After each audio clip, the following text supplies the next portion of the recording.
कृष्ण करुणामृत से पढ़ रहे हैं। ये किताब विमला ठाकुर जी ने लिखी है। Was a devotee Vimla Thakur. और इस पे कमेंट्री लिखी है कृष्णदास कविराज गोस्वामी ने, जिन्होंने चैतन्य चरितमृता भी लिखी है। नहीं सो वो विमला ठाकुर भगवान के रूप का वर्णन कर रहे हैं। वो कह रहे मुकुल्यमान नयनाम्बुजम विभो मुरली निनाद मकरंद निर्भरम मुकूर्यमान मृदुगंड मंडलम मुख पंकजम मनसी में विजृंभताम। सो विमला ठाकुर भगवान के फेस पे फोकस कर रहे हैं, भगवान के मुख की सुंदरता डिस्क्राइब कर रहे हैं। तो विमला ठाकुर कह रहे हैं कि भगवान आपकी जो आँखें हैं, नयन अंबुजम, आपकी आँखें कमल के समान हैं। आपकी जो मुरली है वो, और आपने मुरली पकड़ी हुई है, और आपकी मुरली और आपके जो चीक्स हैं वो बहुत सुंदर लग रहे हैं जब आप मुरली बजाते हैं। ऐसा आपका जो फेस है, मनसी में विजृंभताम, वो मेरे हृदय में प्रकट हो। That's the prayer. ये प्रेयर कर रहे हैं वो। कृष्णदास कविराज गोस्वामी लिख रहे हैं कि यहाँ पर विमला ठाकुर जो है वो उनको इसको कहते हैं लालसामयी प्रार्थना है, लालसा है उनको। हमारे गौड़िया वैष्णव सिद्धांत में चैतन्य महाप्रभु ने सिखाया कि भी भगवान के लिए लालसा करना बेटर है रादर देन भगवान से मिलना। इसलिए रूपा गोस्वामी लिख रहे हैं कि दो चीज़ें हैं, एक है विरह और एक है संयोग। विरह बेटर है, संयोग बेटर नहीं है। भगवान से मिलना ज़्यादा अच्छा है, ऑफकोर्स भगवान से मिलना चाहते हैं, बट उससे बेटर है भगवान से विरह करना, भगवान से दूर रहना। क्यों? क्योंकि जब भगवान से दूर होते हैं तो भगवान का स्मरण और बढ़ जाता है। और यही नहीं, जब भगवान पास में होते हैं तो केवल सामने होते हैं, जब भगवान दूर होते हैं तो सब जगह दिखाई देते हैं। नहीं वो एक लालसा बढ़ जाती है। नहीं विमला ठाकुर ये लालसामयी प्रार्थना कर रहे हैं। एक है आपका, 3 तरह की प्रार्थना होती है ना, मैंने बताया था। लालसामयी प्रार्थना है एक, और दूसरी कौन सी होती है? दैन्यमयी और संबंधात्मक प्रार्थना। 3 तरह की प्रार्थना। एक है प्रार्थना भी दीनता से कि हे कृष्ण आप महान है, हम पे कृपा कीजिए, ये दीनता की प्रार्थना है। एक है संबंधमयी कि कृष्णा मैं आपका दास हूँ, आप ईश्वर हैं। लालसामयी कि कृष्णा मैं आपके दर्शन करना चाहता हूँ, आपकी सेवा करना चाहता हूँ। ये लालसा है ना, इसमें है ना, ग्रीड है। ये प्रार्थना कर रहे हैं। ये है अल्टीमेट डिवोशन, इसको कहते हैं भक्ति। भक्ति मतलब कि जिसकी भक्ति कर रहे हो उससे मिलने की इच्छा, उसको देखने की इच्छा, यही तो प्रेम है। और क्या प्रेम है? उससे बात करने की इच्छा, यही है ना। और वो जो इच्छा है भगवान से मिलने की, वो इच्छा ही फिर संसार की इच्छाओं को ख़त्म कर देती है। वरना संसार की इच्छाएं ख़त्म नहीं हो सकती। वो क्या प्रार्थना कर रहे हैं? मुकुल्यमाना नयनाम्बुजम विभो, क्योंकि वो भगवान को देखना चाहते हैं, मिलना चाहते हैं, तो उनको अंदर स्फूर्ति हो रही है, भगवान की स्मरण आ रहा है। यही टेक्निक है भाई। अब कृष्ण कह रहे हैं कि ऑलवेज रिमेंबर मी, कह रहे हैं ना सदैव मेरा स्मरण करो। अब कैसे करें? यहाँ पे बहुत बड़ा क्वेश्चन है, क्योंकि भूलते रहते हैं हम, और करोड़ों डिस्ट्रैक्शंस भी है माया की। तो करें क्या? तो महाप्रभु ने ट्रिक बताई। उन्होंने कहा देखो भाई, गोपियों से सीख लो। किसी चीज़ का स्मरण करने के लिए जब किसी चीज़ से दूर होते हैं तो उसका स्मरण ज़्यादा आता है, पास होते हैं तो नहीं होता है ना। तो इसलिए भगवान से तो अभी हम ऑलरेडी दूर ही हैं, को पास तो है नहीं, तो इस दूरी का फ़ायदा उठा लो। ये इंटेलिजेंस है चैतन्य महाप्रभु की, ये स्मार्टनेस है। इस दूरी का फ़ायदा उठाओ और ये दूरी महसूस करो। हम दूर हैं मगर हमें फील नहीं हो रहा है। प्रॉब्लम यहाँ पर ये है क्योंकि हम वहाँ सोच नहीं रहे। फिर ऐसे मान लीजिए, अभी ऐसे मान लीजिए जो भाई मतलब आपके कोई रिलेटिव हो अमेरिका कनाडा में, दूर है, मगर आप सोच थोड़े ना रहे उनके बारे में, सोच नहीं रहे, तो out of sight out of mind, out of mind.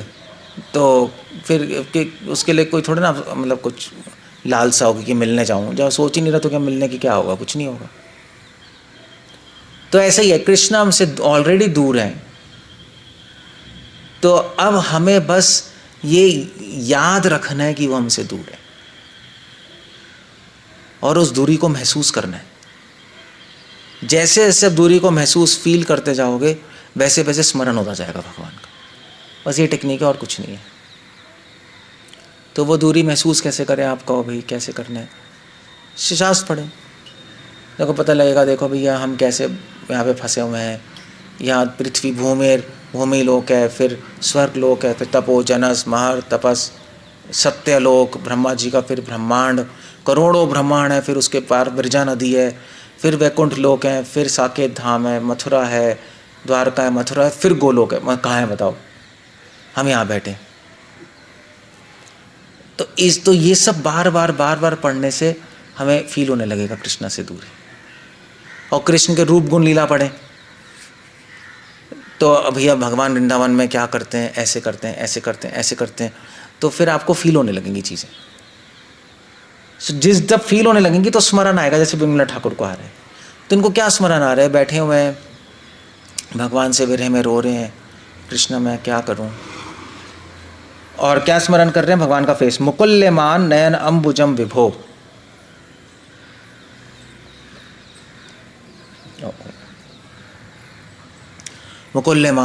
मुकुल्यमान होता है मतलब ब्लॉसमिंग, जैसे कली होती है ना, खिलती है, उसको बोलते हैं मुकुल्यमान, मुकुल। तो उसको संस्कृत में बोलते हैं मुकुलितम, मुकुलितम मतलब खिलना। सो मुकुल्यमान नयनम्बुजम विभो, भगवान की आंखें वो सीन देख रहे हैं अपने माइंड में, भगवान की आंखें आधी खुली हुई है।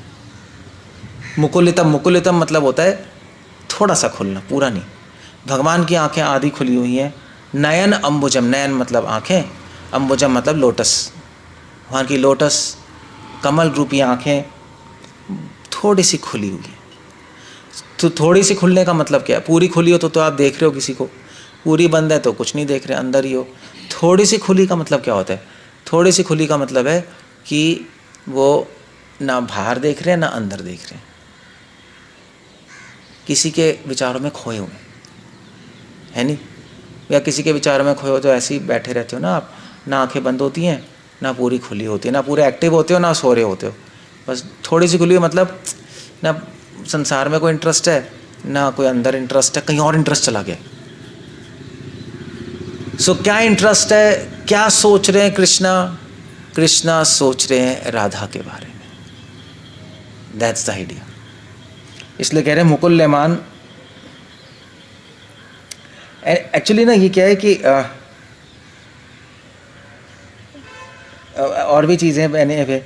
सो राधा के बारे में सोच रहे हैं, कृष्णा किसी में इंटरेस्टेड नहीं है एक्सेप्ट राधा, मेरा ठाकुर लिख रहे हैं। तभी तो राधा कृष्ण की उपासना करते हैं, तभी तो हरे कृष्णा बोलते हैं हम। क्यों बोलते हैं हरे कृष्ण, उनका इंटरेस्ट ही राधा में है। वृंदावन में तो और भी डिवोटीज हैं, यशोदा माँ हैं, सखा हैं, गाय हैं, इतने सारे लोग हैं, वह इंटरेस्ट केवल राधा में। सो इसलिए मुकुल्यमान। तो आप इमेजिन कर सकते हो कृष्णा यमुना के तट पे खड़े हैं, उनकी आंखें आधी खुली हैं, सोच में कि राधा से कैसे मिलूं। बस उनका प्रोजेक्ट यही है, राधा से कैसे। राधा कौन है, राधा उनकी टॉप मोस्ट डिवोटी हैं। सो बिमला ठाकुर कह रहे हैं कि भगवान अपने भक्तों से मिलने के लिए हमेशा सोचते रहते हैं, प्लानिंग करते रहते हैं और उत्सुक रहते हैं कि मैं भक्तों से कैसे मिलूं। क्यों, क्योंकि भक्त उत्सुक है भगवान से मिलने के लिए। ये यथामाम प्रबंधनते है नहीं। अगर हम भगवान से मिलने के लिए उत्सुक हैं तो वो भी हमसे मिलने के लिए उत्सुक रहेंगे, ऐसे ही है नहीं। अगर आप अपने फ्रेंड से मिलना चाहते हो तभी तो फ्रेंड मिलना चाहते हैं, वरना क्यों मिलना चाहेगा। ठीक है भाई, तुझे अपना काम करना है, हम अपना काम करेंगे, और क्या होगा, ऐसे ही है ना। सो यहाँ से है तो वहाँ से भी, यहाँ से नहीं तो वहाँ से कुछ नहीं। इनफैक्ट जब महाभारत में भी आता है नहीं, जब भीष्म पितामह जब ये क्या कहते हैं उसको, जो बाणों की शैया पे लेटे हुए थे महाभारत के युद्ध में, नहीं वहाँ, तो भगवान उस टाइम अपने महल में बैठे हुए थे हस्तिनापुर में, और आँख बंद करके उनके आँखों से आंसू आ रहे थे। तो युधिष्ठिर महाराज ने पूछा भगवान आप रो रहे हैं? भगवान ने कहा भीष्म मुझ पे ध्यान लगा रहे वहाँ रणभूमि में बाणों पे, इसलिए मैं भी, मेरा भी ध्यान उनमें जा रहा है, और मुझे भीष्म की इतनी दयनीय स्थिति सोच के उस पर दुख हो रहा है, मुझे आंसू आ रहे हैं। दैट्स, ये इसको कहते हैं प्रेम, इसको कहते हैं संबंध। सुमुकुल्यमान नयनम भुजम विभो मुरली निनाद मकरंद निर्भरम। और कृष्णा ने मुरली अपने मुख पे रखी है। मुरली निनाद, निनाद मतलब बजाने के लिए, नाद, नाद मतलब साउंड, मकरंद निर्भरम, वो मुरली जो है उसमें वो बजा रहे हैं भगवान, निनाद कर रहे हैं, और उसमें अपने सुंदर भावों को डाल रहे हैं। जैसे आप कोई डिश बनाओ, स्वीट बनाओ, और उस पर ऊपर से हनी डालो, नहीं तो कितनी स्वीट टेस्टी बनेगी। तो भगवान ने मुरली पकड़ी हुई है और उसको बजा रहे हैं। तो बजा कैसे रहे हैं? तो क्या उसमें फूंक मार रहे? फूंक नहीं मार रहे, उसमें अपने इमोशंस डाल रहे हैं मुरली में। और जो म्यूज़िक निकल रहा है मुरली से, उसमें उनके भाव हैं भगवान के। तभी तो गोपियाँ जब मुरली की आवाज़ सुनती हैं तो भागे भागे आती हैं। सिर्फ म्यूज़िक थोड़ा ना है, उनको पता है कि इस साउंड में भगवान के भाव है, और भाव क्या है? कृष्ण में बुला रहे हैं। वो उस म्यूज़िक को डिकोड कर सकती हैं।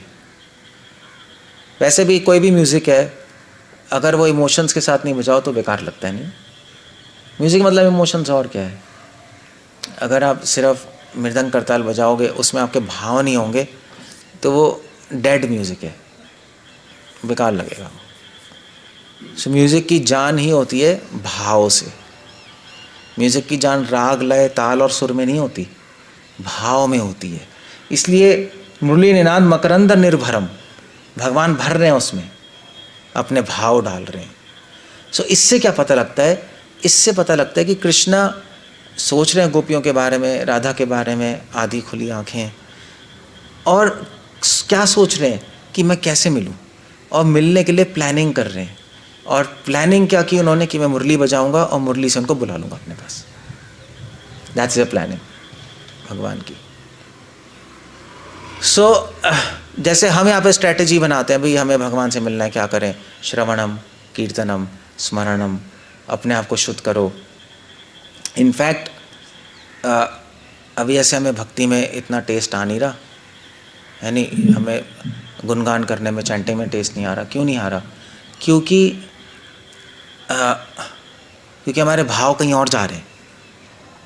हमारे भाव संसार में जा रहे हैं, हमारे भाव अपने में जा रहे हैं। नहीं, जब तक आप भक्ति में भाव नहीं डालोगे, तब तक भगवान तक पहुँचेगी नहीं आपके पास। जैसे भगवान ने वेणु में अपने भाव डाले और म्यूज़िक में भाव डाले, म्यूज़िक गोपियों को तक ही म्यूज़िक, भागते हैं गोपियाँ। उसी प्रकार हम हरे कृष्णा कर रहे हैं, हम सुन रहे हैं, हम सेवा कर रहे हैं, मगर उन हरे कृष्णा में आपको अपने भाव डालने पड़ेंगे, तब वो हरे कृष्णा भगवान तक पहुँचेगा, और फिर भगवान फिर आपके पास भागे भागे आएंगे। That's all. ऐसे ही है, सेम है, सेम चीज़ है, दैट्स ऑल। इसलिए यहाँ पे कह रहे हैं मुरली निनाद मकरंद निर्भरम। अब वो भाव आपको किसी तरह अपने में जगाने पड़ेंगे। वो कैसे होगा? श्रवणम, सुनने से। भगवान का स्मरण करते रहो, भगवान के बारे में पढ़ते रहो, श्रवण करते रहो। बट एक चीज़ ज़रूर करनी है, वो भाव आपको संसार से हटा के वहाँ पे लगाने पड़ेंगे। अभी कहीं और जा रहे हैं, that's the whole point there. आपका जो अहंकार है वो सारे भाव को सुखाता जा रहा है। इसलिए त्रिलोचन ठाकुर के कहते हैं, विषय छाड़िया शेर समाजिए मुखे बोलो हरि हरि। अब जैसे ही भोग करना कम करोगे, वैसे ही हरे कृष्णा में, भक्ति में इंटरेस्ट आने लगेगा। आप देखना क्यों? क्योंकि आपके भाव फोकस हो जाएंगे वहाँ, और भगवान तक पहुँचेंगे। भगवान तक पहुँचेंगे तो भगवान फिर आपका मन खींचेंगे। बस ये ट्रिक है, और कुछ नहीं है, कुछ नहीं है। आप एक दिन एक्सपेरिमेंट करके देखो, भोग करना कम करो। जैसे एकादशी, आज एकादशी है, तो अगर आपने आज भोग नहीं किया, आज कम किया, एकाची है इसलिए कि आज के दिन थोड़ा सेंस ग्रेटिफिकेशन कम करो, तो ज़्यादा इंटरेस्ट आएगा आपको भक्ति में।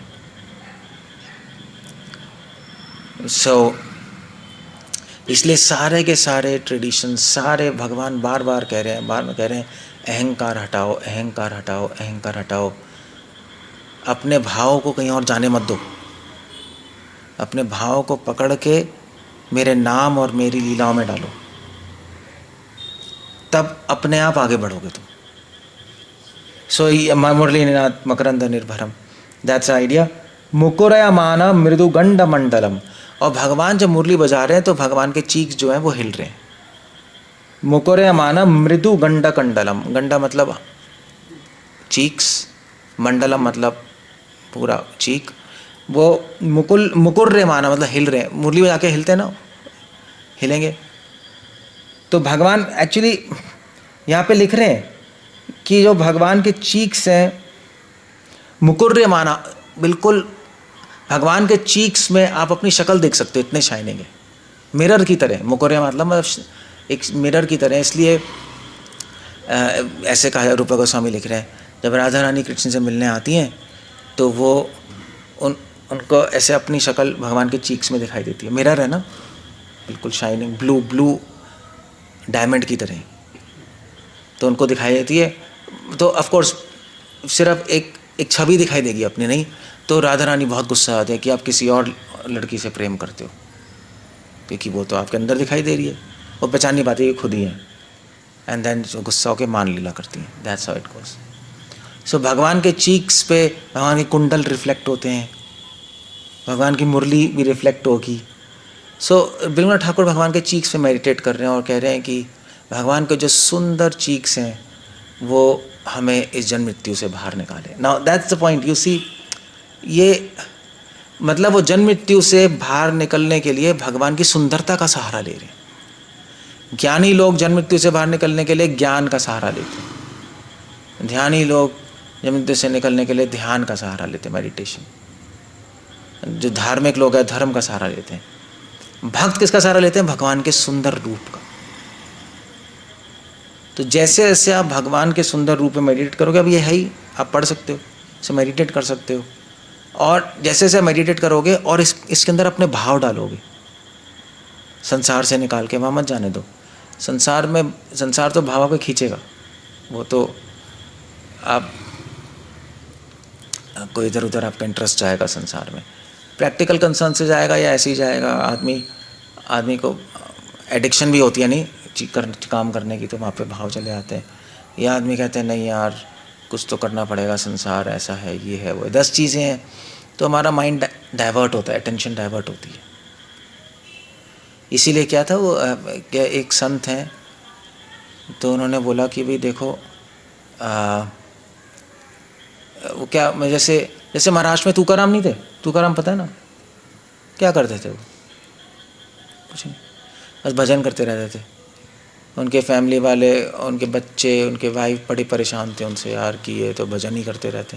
वहाँ पे मतलब जो पुणे में थे ना, वो देहू गाँव था, तो पहाड़ पे जाके अपना भजन करते थे। तो कहते थे भैया, उनके बच्चे वाइफ कहते थे खाना कहाँ से आएगा, बल्कि और ये भी नहीं, तुकाराम तो कोई भी वैष्णव आता था उनको सब दे देते थे घर का सामान। बड़ी अजीब सी बात थी। ऐसे वैष्णव जाते थे ना, मतलब तो पंढरपुर जाते थे अपना विठल विठल करके, तो उनके घर से भक्त थे तो उनके घर में रह के आते थे, कहते थे आप सब कुछ ले जाओ। तो उनके घर का गैस ले आते थे, वो उनके कपड़े भी ले आते थे, सब ले आते थे। तो उनके वाइफ ने, उनके बच्चों ने ये कि बच्चों ने, वाइफ बेसिकली थोड़ी नॉन डिवोटी टाइप की थी, बच्चे तो छोटे ही थे, कि आप सारा लुटवा दिया घर, ये क्या है, कुछ काम नहीं करते, जैसे नॉर्मल होता है, जैसे इनसिक्योरिटी फील होती है। तो तुकाराम ने कहा कि देखो, भक्तों की और वैष्णवों की सेवा से ऊपर किसकी सेवा है? वैसे भी मृत्यु सब कुछ छीन लेगी, इससे पहले कि वो हमसे छीने, हम ही वैष्णव को दे दे तो हमारे नंबर बन जाएंगे भगवान की नज़र में। तो तुकाराम तो बोल के निकल गए, वहाँ पे कुड़ती रहती थी। तो उसकी वाइफ, तुकाराम की वाइफ विठल जी को बोलती थी कालू, कालू बोलती थी, ए कलुए, मेरा तूने परिवार बर्बाद कर दिया, ये कर दिया, बस बोलती रहती थी वो। बट क्या हुआ, लोगों की दृष्टि में तो तुकाराम पागल थे, बट अंत में क्या हुआ, किसको भगवान लेके गए? स्वयं भगवान प्लेन में लेने आए तुकाराम को। इसको कहते हैं कंप्लीट अटेंशन भगवान पे। उनको फेथ है, विठल है, ठीक है, दैट्स ओके। उन्होंने अपने भाव इधर उधर जाने नहीं दिए, तो फिक्स्ड रहे। वो भगवान पे उन्होंने फोकस किया तो भगवान ने उन पे फोकस किया। तो कैसे ये वो भगवान में मन कैसे लगा रहे थे? भगवान की सुंदरता पे मन लगाओगे तो मन आकर्षित होगा, क्योंकि इस संसार में हमारा मन वहीं जाता है जो चीज़ सुंदर है। ऐसे ही है ना, सुंदर चीज़ों में हमारा मन जाएगा, नेचुरली जाएगा। तो भगवान कह रहे हैं ठीक है, तुम्हें सुंदर तो मैं तुम्हारा मन जा रहा है, मेरी सुंदरता पे ध्यान लगाओ, इस सुंदरता से हट जाएगा। तभी रामानुचार्य थे ना, तो एक बहुत बड़े ऐसी था वो, वहाँ पे नाम भूल गया मैं उसका, कौन था, तो वो अपनी गर्लफ्रेंड के साथ घूमता रहता था। तो गर्लफ्रेंड की आंखें बहुत देखता था कि बड़े सबसे सुंदर आंखें। तो रामानुचार्य का तुझे मैं इससे सुंदर आंखें दिखा दूँ तो छोड़ देगा अपनी गर्लफ्रेंड? तो उन्होंने कहा है ही नहीं ऐसी आंखें। तो उन्होंने कहा ठीक, कल आरती होगी, आ जाइयो। तो आरती, तो रंगानाथ जी का मंदिर खोला, तो रंगानाथ जी के दर्शन किए। तो रामानुचार्य ने रंगानाथ जी से प्रे किया कि भगवान अब अपनी आंखों की सुंदरता इसको दिखा दीजिए। जैसे ही दर्शन किया, उसको असली भगवान की आध्यात्मिक आंखें दिखाई दी। वो तो पागल ही हो गया, वो वहीं रह गया। उसने कहा, फिर उसने रामानुचार्य से बोला, पता नहीं मैं कहाँ, बिल्कुल कहाँ भगवान की आंखें और कहाँ वो सड़ी गली, बिल्कुल नॉनसेंस, मैं कहाँ पड़ा हुआ था। उसने गर्लफ्रेंड आई, उसने कहा अब तो कोई क्वेश्चन ही नहीं, अब तो मैं नहीं का हो गया हूँ। दैट्स हाउ इट गोस, नहीं? सो इसलिए इस संसार की सुंदरता फीकी पड़ जाती है भगवान की सुंदरता के सामने। तो ये डिस्क्रिप्शन है, मुकुर्यमाना मृदुगंड मंडलम मुखा पंकजम मनसी में विप्रजाम। तो वो प्रे कर रहे हैं बिलमला ठाकुर कि हे कृष्ण, मुखा पंकजम, ये जो आपका मुख है, जो कमल रूपी मुख है, वो मेरे मन में प्रकट हो। विजृंभताम, सदैव मेरे मन में आपका मुख प्रकट होता रहे। ये हमारी इच्छा है, बस हमारी और कोई इच्छा ही नहीं है भक्तों की। कोई पूछेगा भी आप चाहते क्या हो? हम चाहते हैं भगवान का सुंदर रूप हमारे मन में, हृदय में हमेशा स्फुरित होता रहे, बस यही है, और कुछ नहीं चाहते हम। आप कहोगे ऐसा क्यों चाहते हो? ऐसा इसलिए चाहते हैं क्योंकि भगवान की सुंदरता में अगर हमारा मन रमा रहेगा तो इस संसार से मुक्ति आपके हाथ में, अपने आप मुक्ति हो गई, खत्म हो गया। जिसके लिए योगी ज्ञानी लोग पता नहीं कितनी मेहनत करते रहते हैं, तपस्या करते रहते हैं, वो आपको यूँ मिल जाए। दैट्स द आइडिया थे। सो एनीवे, सो हमें क्या क्या सीख रहे हैं हम बिलमला ठाकुर से?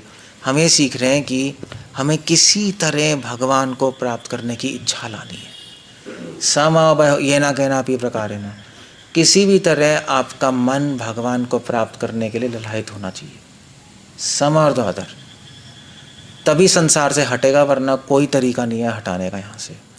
वरना आप अगर सिर्फ एक प्रोसेस फॉलो करोगे, श्रवणम, चैंटिंग, सब कुछ करते रहोगे, मगर भगवान को प्राप्त करने की इच्छा नहीं है, तो वो ऐसे ही है जैसे मरे हुए शरीर में जान नहीं है। आपके पास शरीर है मगर जान नहीं है उसमें, तो वो बल्कि अच्छा नहीं लगेगा, बल्कि उसे डर लगेगा, है नहीं? उसे डर लगता है। सो दैट्स द आइडिया, समझ गए?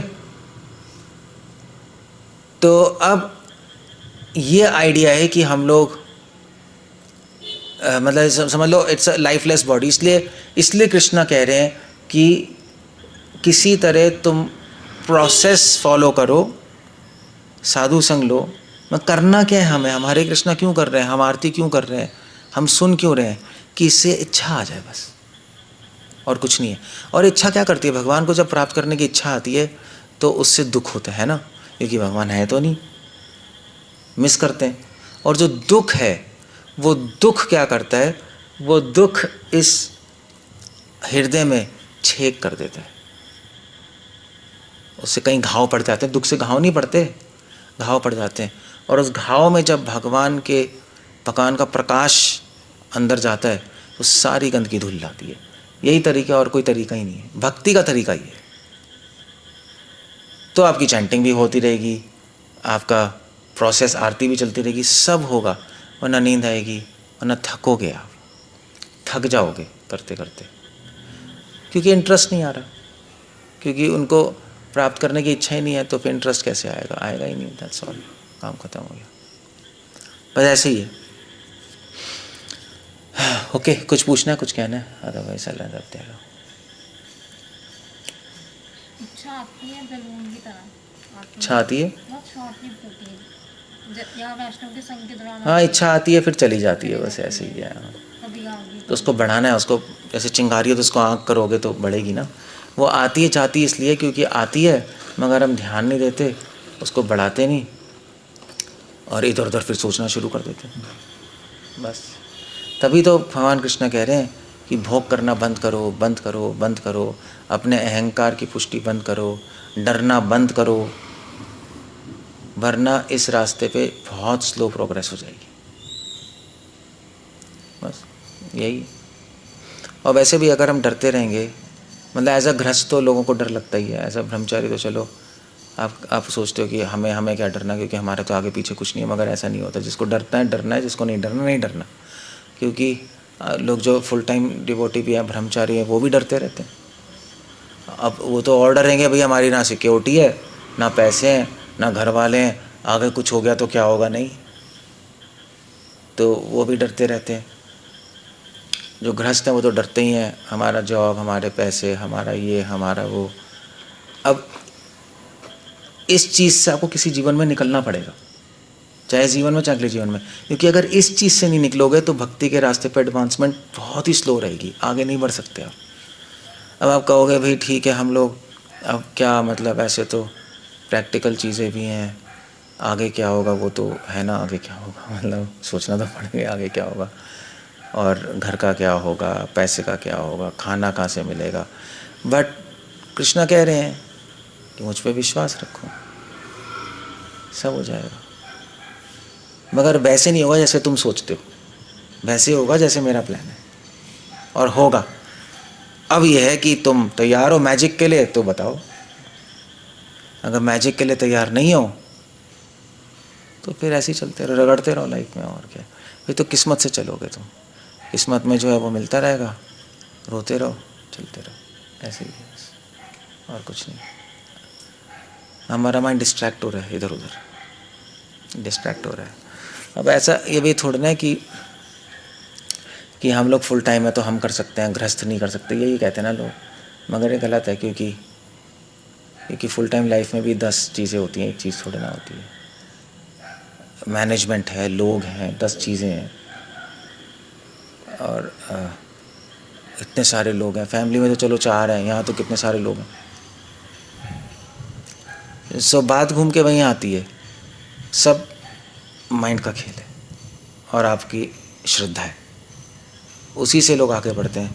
वरना ब्रह्मचारी भी रह जाते हैं, गृहस्थ भी रह जाते हैं, सभी रह जाते हैं, ऐसे ही पड़े रहते हैं। आप अभी वर्णन कर रहे थे तो हमारे सबके माइंड में विजुअलाइजेशन हो रही थी, भगवान की छवि आ रही थी। हम पता हमें भी है भगवान ने मुरली पकड़ी, बट हमें वो फील नहीं आता अगर हम खुद से भी करते हैं। क्योंकि आप स्मरण ही नहीं करते। 2 मिनट ही तो करते हो, 5 मिनट करते हो, 10 मिनट करते हो, और फिर क्या बाकी टाइम क्या करते हो? बाकी टाइम क्या करते हो बताओ? बाकी टाइम तो कुछ भी और भी सोचते रहते हो, तो फिर कैसे होगा? थॉट्स तो खुद ही आते रहते हैं। वही तो प्रैक्टिस है, करना ही पड़ेगा, बैठ के आपको करना पड़ेगा। शुरू में करोगे तो मुश्किल होगा, फिर धीरे धीरे धीरे इंटरेस्ट आएगा। बट वो थॉट्स इसलिए आ रहे हैं क्योंकि डर रहे हो आप डर रहे हो आगे क्या होगा, पीछे क्या होगा, ये क्या होगा, वो क्या होगा। तभी तो कृष्ण कह रहे हैं डरो मत, छोड़ो यार उसको, वरना नहीं स्मरण कर पाओगे, आप कर ही नहीं सकते। आप ये सोच लो ना, मरेंगे मरेंगे, होगा होगा, ठीक है यार, एक बेसिक चीज़ चलती रहे, बेसिक चीज़ हो रही है, अब उनका स्मरण कर। सारे संतों ने ऐसा, संत तभी तो साधु क्या बने हैं। अब बताओ महात्मा कैसे बने? क्या जादू से बन गए क्या वो? उन्होंने भी तो किया है, उन्होंने भी किया है, तुकाराम ने किया, उसके बाद श्रील प्रभुपाद भी प्रीचिंग करते रहे, नहीं उनका बिजनेस चौपट हो गया बट फिर भी कर रहे थे। अब एक बिजनेस गया मगर पूरा संसार उनको भगवान ने दे दिया, लोग फिर, और उनके हाथ से कितनी सेवा हो गई। अगर प्रभुपाद भी करते रहते बिजनेस, हाय हाय हाय हाय, फिर तो वहीं बैठ पड़े रहते घर में जैसे और लोग पड़े हैं। तो जो महात्मा जो भी बने हैं, जिनको भगवान मिले, उन्होंने कुछ किया है, फ्री लंच नहीं है यहाँ पर।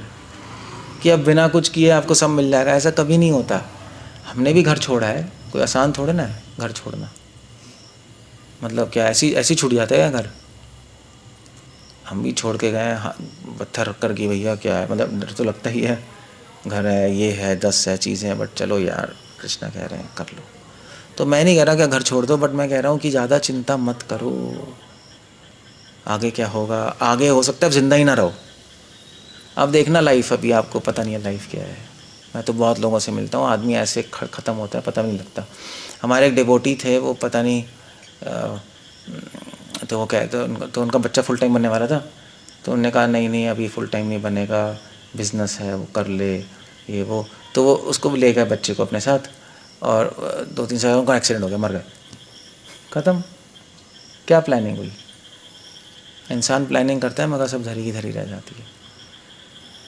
सो ज़्यादा मत सोचो, कृष्णा यही इस साधु बनने का तरीका है, ज़्यादा मत सोचो आगे के बारे में। अब ज़्यादा सोचोगे आप वही वैसे ही कर साधु के वेश में भोगियों की तरह सोच रहे हो, कोई फ़ायदा नहीं है ऐसे करने का, आपका टाइम वेस्ट होगा, आपका ना मन लगेगा, फिर वो ऐसे ही होगा नहीं कि यार हमें तो फीलिंग नहीं आती, हमें तो नहीं आती, हमें तो नहीं आती, ऐसे ही चलता रहेगा बस, फिर अंदर फ्रस्ट्रेट होते रहोगे।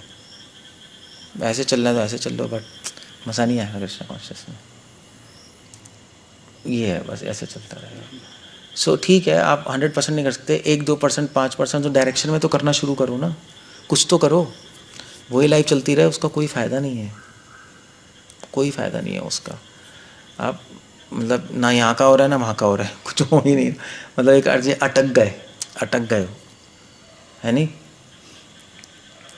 सोचो उस पर कैसे लाइफ को सिंपल करते जाओ और टाइम बिताओ। टाइम की वैल्यू आप देखो, आप जैसे जितने भी ये रूमी थे और ये लोग थे, जितने भी संत हुए, मतलब 10-10 घंटे भगवान का नाम ले रहे हैं, पूरी रात भगवान का नाम ले रहे हैं, वो क्यों कर रहे हैं बताओ? मीराबाई सिर्फ ये थोड़े ना मैं तो नाचूंगी बस नाचते रहो, भजन करती थी भाई वो, पूरी रात उठ के। गोस्वामी लोग कर रहे हैं, क्यों कर रहे हैं?